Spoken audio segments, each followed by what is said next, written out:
क्या कोई नेता अपनी ही पार्टी में किराएदार बन सकता है? सवाल थोड़ा कड़वा है, लेकिन महाराष्ट्र की राजनीति में आज यही सवाल उद्धव ठाकरे के सामने खड़ा दिखाई देता है। खबर है कि शिवसेना के कई सांसद एकनाथ शिंदे के संपर्क में हैं और 19 जून को बड़ा राजनीतिक घटनाक्रम हो सकता है। अगर ऐसा होता है तो यह सिर्फ कुछ सांसदों का दल बदल नहीं होगा, बल्कि उस राजनीतिक यात्रा का अगला पड़ाव होगा जिसमें उद्धव ठाकरे पहले मुख्यमंत्री की कुर्सी हारते हैं, फिर पार्टी का नाम और चुनाव चिन्ह हारते हैं और अब अपने सांसदों को बचाने की चुनौती का सामना कर रहे हैं। राजनीति में हार अचानक नहीं आती।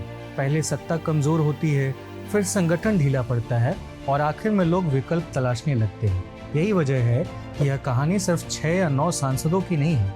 ये उस राजनीतिक संदेश की कहानी है जो महाराष्ट्र के सत्ता गलियारों में पढ़ा जा रहा है। क्योंकि राजनीति में चुनाव आयोग का फैसला कागज पर होता है, लेकिन असली फैसला नेता, कार्यकर्ता और जनप्रतिनिधि अपने व्यवहार से लिखते हैं। सबसे बड़ा राजनीतिक व्यंग तारीख में छिपा है।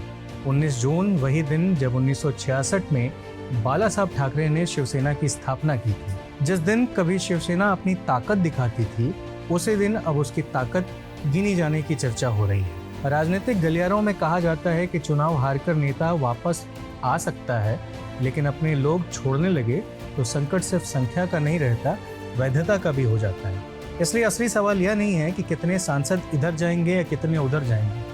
असली सवाल यह है कि महाराष्ट्र की राजनीति अब बाल ठाकरे की विरासत का अगली उत्तराधिकारी किसे मान रही है।